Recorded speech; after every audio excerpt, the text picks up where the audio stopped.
The morning I found the second phone hidden inside my husband's golf bag. I didn't scream. I didn't throw anything across the room.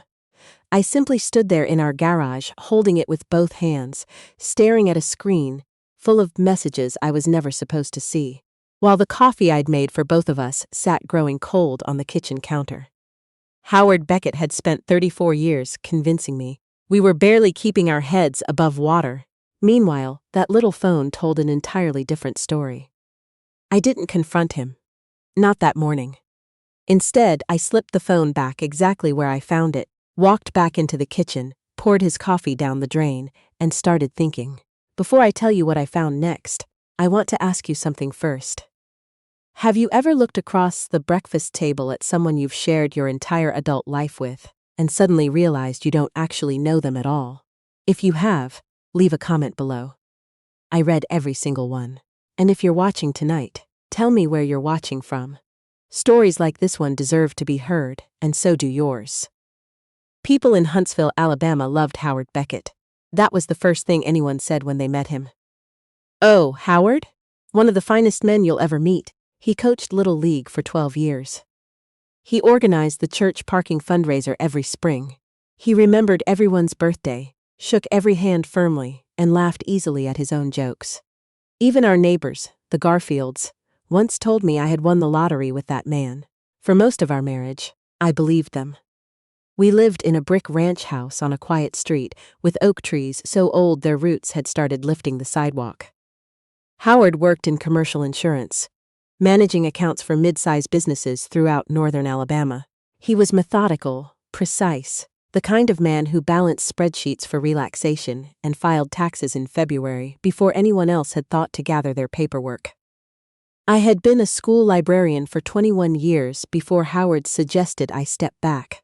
Our son, Terrence, was 9 that year and struggling with some learning difficulties that needed extra attention after school. Our daughter, Nadine, was 6 and already convinced the world was her stage. Howard sat me down one Sunday evening with the same calm, measured expression he wore whenever he had already made a decision and simply needed me to agree. "The school system is burning you out," he said, "and the kids need consistency at home right now." He wasn't entirely wrong. I had been tired, and the idea of being present for Terrence during a difficult time felt genuinely important. So I gave my notice. I told myself it was temporary. That was 22 years ago. Howard managed everything financially from that point forward. Every bill, every account, every investment decision. If I asked questions, he answered them quickly enough to make curiosity feel like an inconvenience. "We're stable, Joanne, but we have to stay disciplined." That sentence became the rhythm of our marriage. Stay disciplined. So I learned to want less. I shopped clearance racks without guilt. I cut my own hair for nearly a decade. I reused wrapping paper from Christmas and bought generic everything and told myself that was wisdom. Howard praised me constantly for it.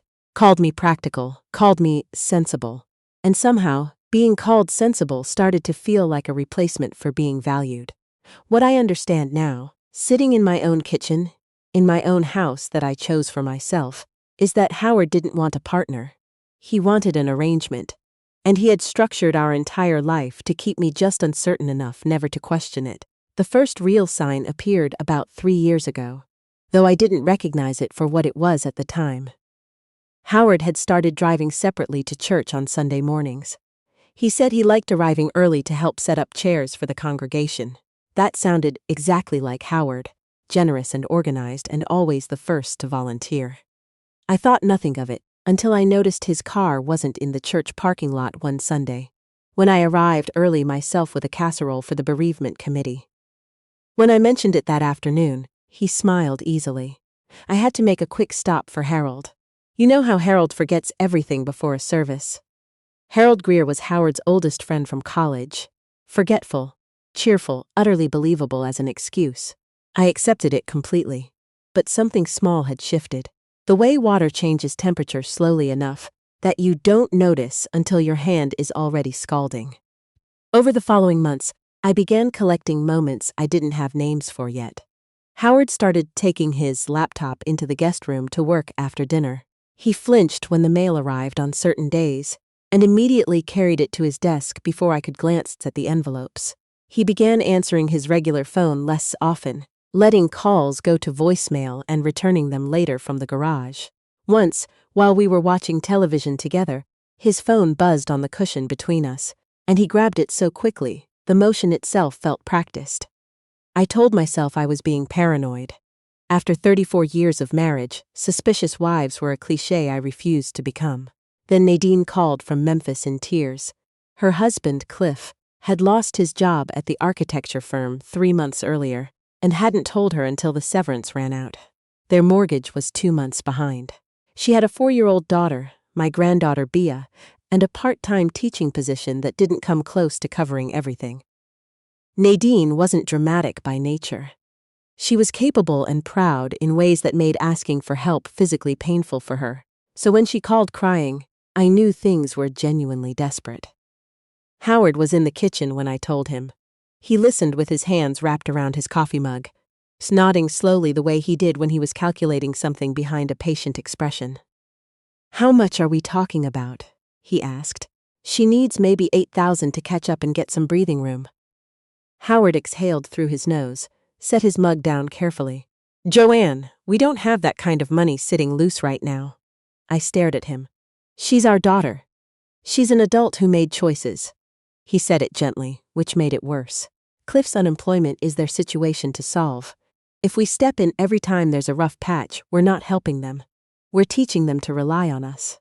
Something in the room went very still. "She has a 4-year-old, I said quietly. Howard stood up and carried his mug to the sink. "We'll send something small, a gesture. But Joanne, we genuinely can't overextend ourselves right now." That word, genuinely, had always worked on me before. The sincerity of it, the seriousness. Howard sounded like a man being responsible in a difficult moment, not a man protecting anything. I had spent 34 years trusting that distinction. That night, I transferred $600 from the grocery envelope. Money I kept in my desk drawer. Money I had saved quietly over 2 years from grocery budgets and birthday checks and the occasional cash gift from my sister. I wired it to Nadine and told her not to mention it to Howard. She cried harder than when she'd called, asking for help. And Howard stood in the next room that evening watching the news, completely at ease, while our daughter nearly lost her house.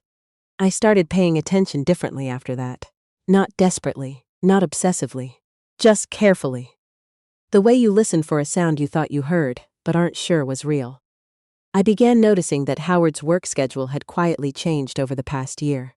He occasionally left an hour earlier than usual, and sometimes returned 20 minutes later than he used to. Not dramatic differences. Just slight enough to miss if you weren't watching. I noticed that he'd opened what he called a personal business account 2 years ago for some independent consulting work he'd taken on after his regular retirement from the firm. He mentioned it once, casually, the way people mention things they want on the record, without actually discussing them. I hadn't asked questions. I should have. I noticed that when I brought up retirement travel, which we'd discussed vaguely for years, he consistently redirected. "The economy is uncertain, Joanne. Let's not lock anything in yet." We had been saying that for 9 years. The golf bag discovery happened on a Thursday morning in March. Howard had left for his weekly game at the club, and I went into the garage to retrieve some gardening supplies stored in the back corner. The bag was in its usual spot by the door. I wasn't looking for anything. I wasn't suspicious in that moment. I just bumped the side pocket, reaching past it, and the phone slid out onto the concrete floor. It landed face up. The screen stayed dark, but I picked it up automatically. It was a cheap prepaid phone, the kind teenagers buy at convenience stores. I stood there holding it for what felt like a very long time. Then I pressed the home button. It wasn't locked. I won't describe everything I read. Some of it I've tried to forget, and some of it I've mostly succeeded. What I'll tell you is this. Howard Beckett had been conducting a second financial life for at least 7 years. The messages weren't primarily romantic. They were logistical, transactional. They referenced accounts, transfers, properties, and a woman named Wren. Just a name. Wren.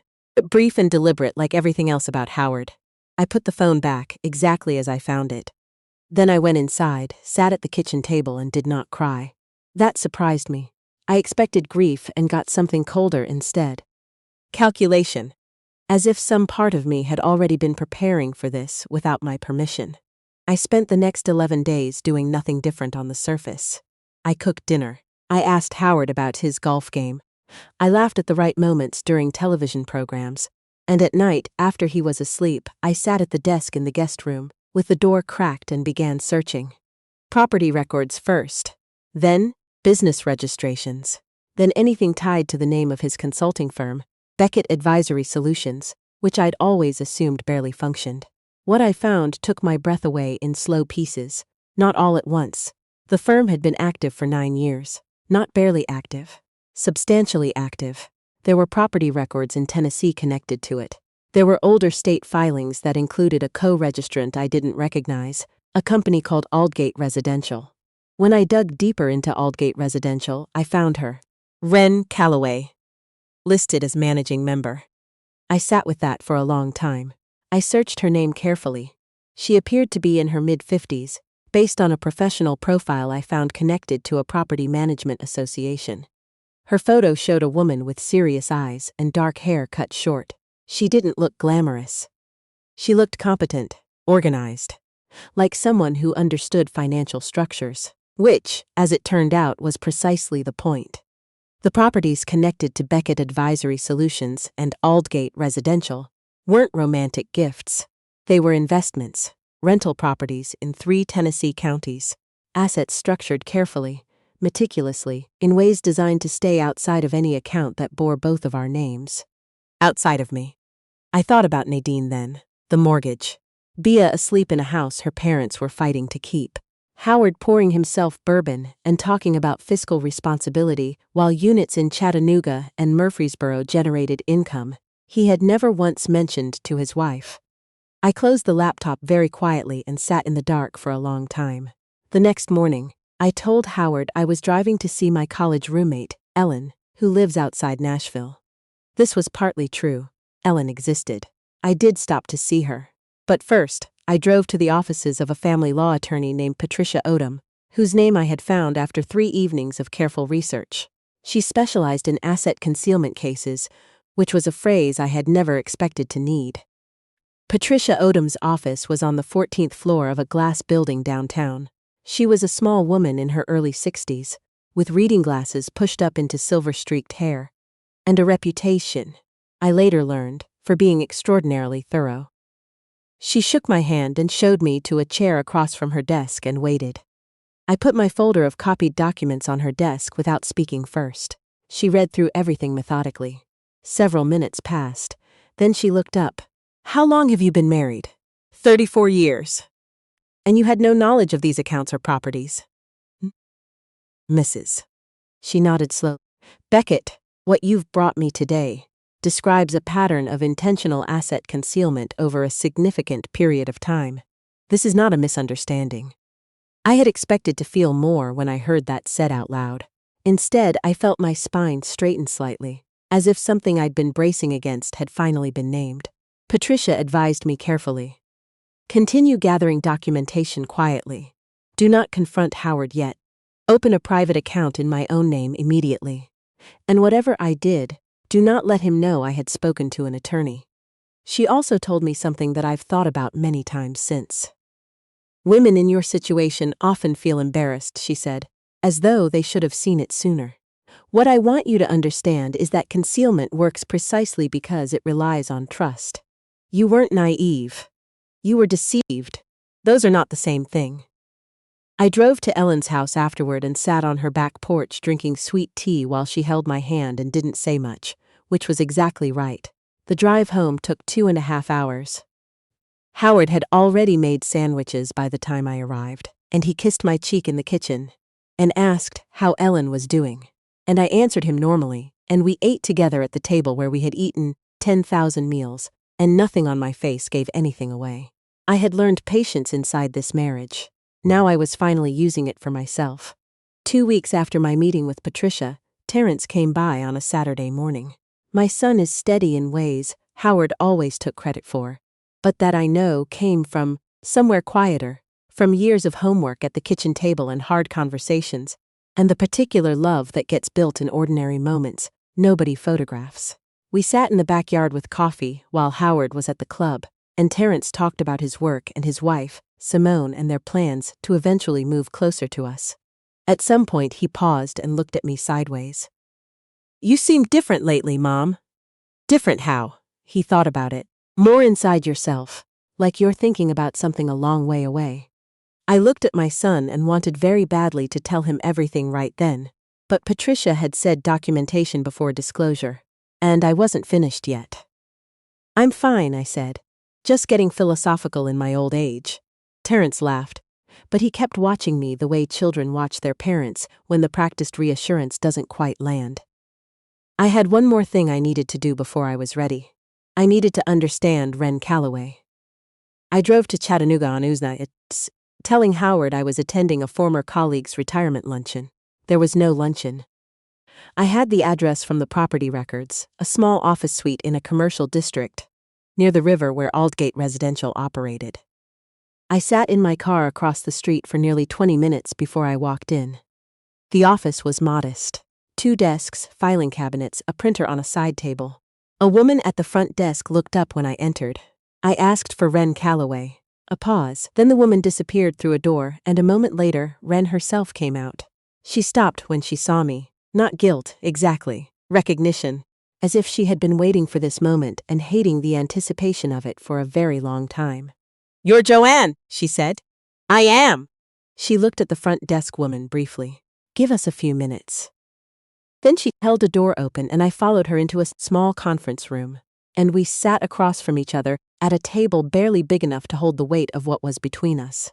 I asked her directly, "How long have you been involved with my husband?" Ren laced her fingers together on the table. "Not the way you mean."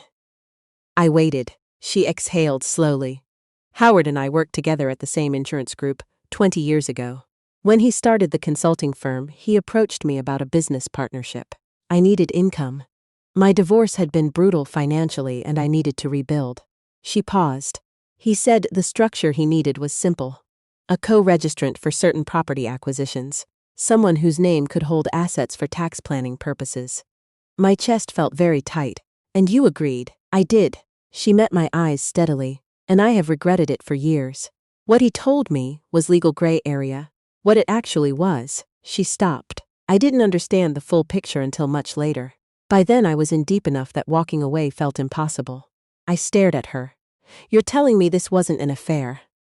"There was nothing romantic. I want you to be absolutely clear on that."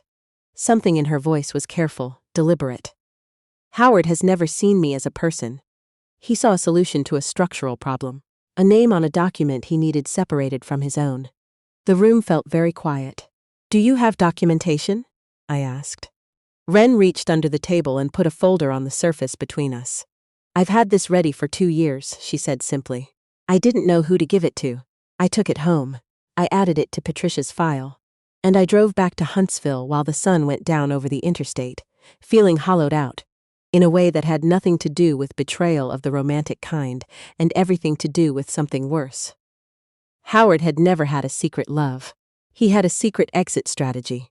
One that used a grieving divorced woman as a financial instrument, the same way he had used me as a domestic one. That realization changed something permanent in me. I was quiet for the weeks that followed. Not sad, not angry in any way Howard could detect. Just decided, the way a door is decided when it closes. I finalized everything with Patricia. I opened my own account. I gathered the last of my documentation. I made arrangements with Terrence to be available on a specific Saturday afternoon without explaining why yet. Another message arrived, and on a Friday evening when Howard had gone to his monthly card game with Harold Greer and 2 other men from the old firm, I sat at the kitchen table with a pen and signed my name to the divorce petition. Then I did something Howard would never have predicted. I drove to his office at the back of the house, unlocked the filing cabinet, where he kept the physical records of Beckett Advisory Solutions, and I placed a copy of the divorce petition on top of his most recent property statements, directly on top. So it was the first thing visible when the drawer opened. Then I locked the cabinet again and went to bed. I slept better than I had in 3 years. Howard came home after his card game talking about Harold's new truck and whether the Braves had any chance at a decent season. He poured himself a small bourbon and watched television for an hour, and came to bed at his usual time, and I lay still beside him in the dark while 34 years sat between us like a held breath. The next morning, Saturday, I made breakfast the way I always did. Eggs and toast, orange juice, coffee. Howard ate and read from his tablet and said the eggs were good, which he said most mornings. Then he said he needed to pull some files from the office for a call Monday, and I said of course. And he walked down the hall. I heard the cabinet drawer open. Silence. Then, very quietly, Joanne. I set down my coffee mug and walked to the doorway. Howard was standing at the open cabinet holding the divorce petition. His face had gone a color I had never seen on it before. Not anger, something more fundamental. The expression of a man discovering that the story he believed about himself has been revised by someone else without his permission. "What is this?" he said, though his voice already knew. "You know what it is, Howard." He looked at me for a long moment, then down at the papers, then back at me. "You went through my files." "Yes, these are private financial records." I crossed my arms slowly. "Marital assets hidden from a spouse aren't private, they're evidence." The word landed. I watched him recalibrate. "You don't understand what you're looking at," he said. And his voice had gone calm in the particular way that had always preceded a long, careful explanation, designed to make me feel I had misread everything. "I understand it perfectly," I said. "I've had 2 months and an attorney to help me understand it." His eyes sharpened. "An attorney?" Patricia Odom. Something moved through his face then, not just surprise, a specific kind of fear that told me Patricia's reputation had preceded her. "You're seeking a serious mistake," he said quietly. "No," I said. "I made one 34 years ago when I stopped asking questions because your answers always made me feel foolish for having them." Howard put the papers on his desk. He rubbed the back of his neck the way he did when he was controlling something internal. When he looked up again, his voice had shifted into the tone he used at work, measured and authoritative. "Everything I did was to protect this family's future." "Whose future?" I asked. "Because Ren Calloway's name is on 3 properties in Tennessee, and our daughter couldn't make her mortgage payment." Silence crashed into the room. Howard stared at me, and for the first time in 34 years of marriage, he had absolutely nothing to say. Terrence arrived 45 minutes later. He had driven over when I texted him that morning with 2 words. "Come over." He walked into the house to find his father sitting at the kitchen table with the petition in front of him, and me standing near the window. Terrence looked between us and then at the papers, and his face went very careful. "What's happening?" Howard started to speak. I spoke first. "Your father has been operating hidden financial accounts and property investments for 9 years without my knowledge. I've filed for divorce." Terrence sat down slowly. He picked up one of the copied documents I had left on the table. He read it in silence for a long time. Howard tried twice to interject with context and framing, and both times Terrence simply kept reading. Finally, Terrence set the paper down and looked at his father. "Dad." "Just that." Howard made a gesture, dismissive. "This is more complicated than how your mother is presenting it. She's been managing this house, raising your kids, and living on a clearance rack budget for 20 years. Terrence said quietly. "While there are rental properties in Chattanooga." The flatness in my son's voice was something I had never heard from him before.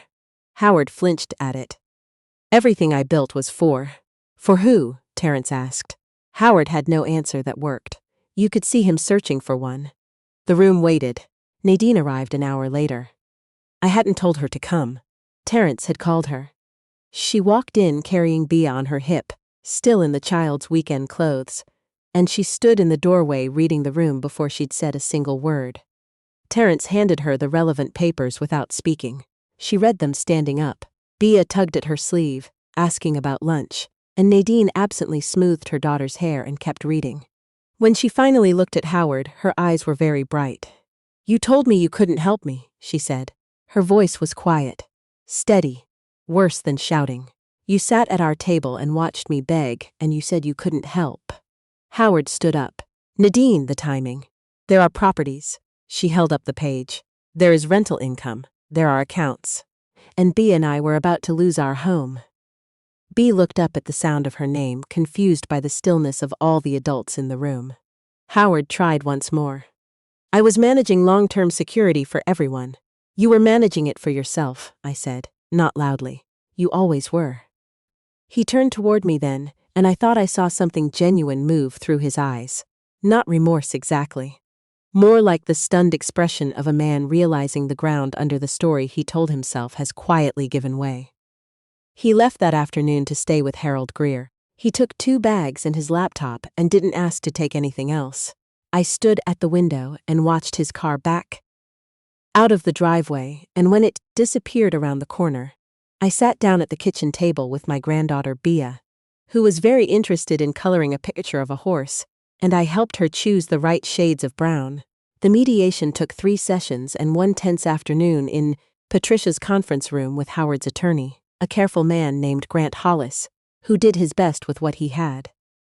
Patricia had Ren Calloway's documentation. She had 9 years of transfer records. She had Howard's handwritten notes on what he had labeled in his own filing system as post-dissolution reserves, a phrase that required no interpretation. Howard agreed to the settlement without taking it to court. I think he understood by then that a courtroom would be considerably worse. I kept the house. I received a substantial portion of the concealed assets, which took 4 months to fully untangle. Howard moved into a condo near his old office. From what I understand, the relationship with Harold Greer cooled considerably once the details became known. Nadine's mortgage was paid off within 30 days of the settlement. That was the first thing I arranged, she cried. I had expected her to, but it still undid me a little, the specific quality of that cry. Relief and fury and grief all folded together. She sat at my kitchen table the way she had as a teenager doing homework, and we didn't talk much. And that was exactly right. Terrence came over to help me repaint the guest room the following spring. We chose a color called Morning Fog, which is a very soft toss blue-gray that changes depending on the light. He worked quietly beside me, and at one point he said, out of nowhere, I used to think the way Dad ran things was just how it worked. Like that was what being responsible looked like. I kept rolling paint on the wall. A lot of people do. I'm sorry I didn't see it sooner. You saw it when it mattered. He was quiet for a moment. Is that enough? I looked at my son. It's what we have. And yes, it's enough. That evening I sat on the back porch while light moved through the oak trees in long late afternoon strips. The garden needed weeding.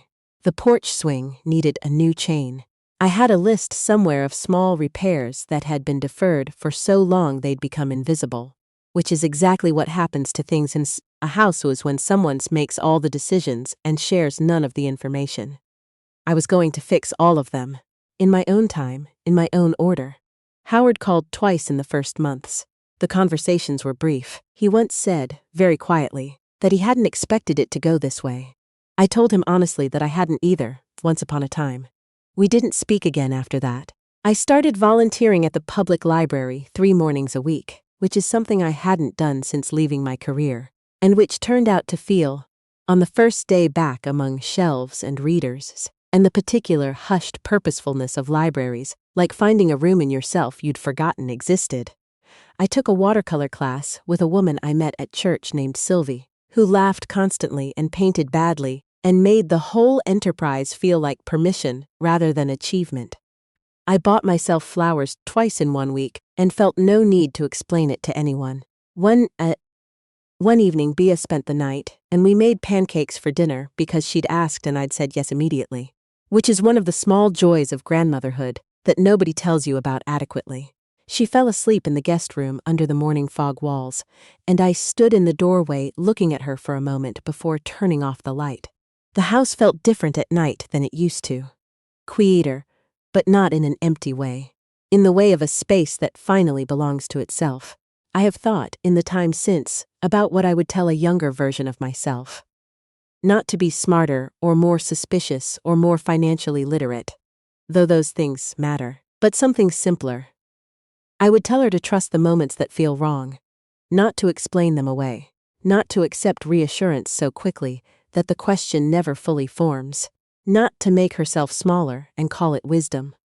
The discomfort you carry quietly in a marriage sometimes isn't anxiety or imagination. Sometimes it is the precise shape of what you are not being allowed to know, and knowing is always, always your right. If this story touched something in you, I'd genuinely love to hear about it in the comments. Maybe you've rebuilt yourself after discovering something you weren't meant to find. Maybe you're in the middle of it right now. Whatever your story is, you are welcome to share it here.